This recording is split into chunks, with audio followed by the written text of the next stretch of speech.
علاش جيبك فارغ؟ على بالكم بلي السيادة المالية ماهيش تبدا من المليار اللي في لابنك، تبدا من هنا، من الصرف الرقيق اللي راكم حاقرينه، من الصرف الرقيق حبيباتي. إذا ما عرفتيش تسيروا 10,000 مستحيل ربي راح يفتح عليك أصلًا بال10 ملايين. الكون يعطيك على حساب واش راكي تقدري.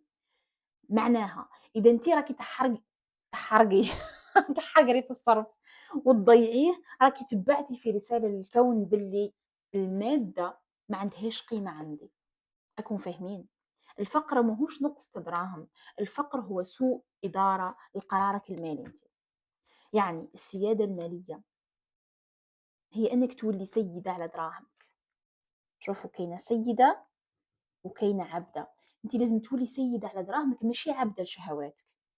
بزاف بنات يستناو في الورث ولا يستناو في الزهر ولا باش يولي عندهم استقلال مالي، وهما في الحقيقة عاجزين على أنهم يتحكموا في شهوة تشري تدقيقة تروح تقول لك عجبتني هذيك شريتها، ومن بعد تصل للدار تندم.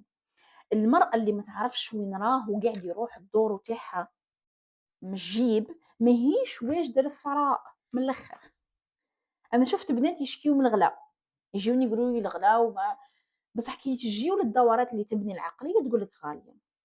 بصح كي تشري قش ملابس ما تسحقهمش، دراهم كاينين، بصح كي تروح نقول لها اشري كتاب الفلاني باش تقراي بيه وباش تتعلمي تقول لك غالي. ما عنديش أنا 120 ولا 150 ولا 200 باش نشري الكتاب هذاك.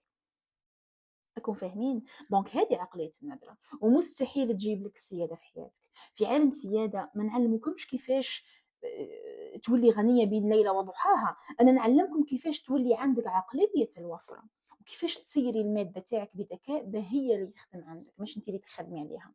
الاستقلال المالي حبيباتي يبدأ بقرار اليوم مش غدوة. إذا كنتِ حابة تتعلمي كيفاش تفرزي ميزانيتِك وتبداي رحلة الثراء الحقيقي من الصفر، الموعد تاعنا راح يكون 16 أفريل، والفحلات برك هما اللي رايحين يفهموا قيمة هذه الهضرة. سلام.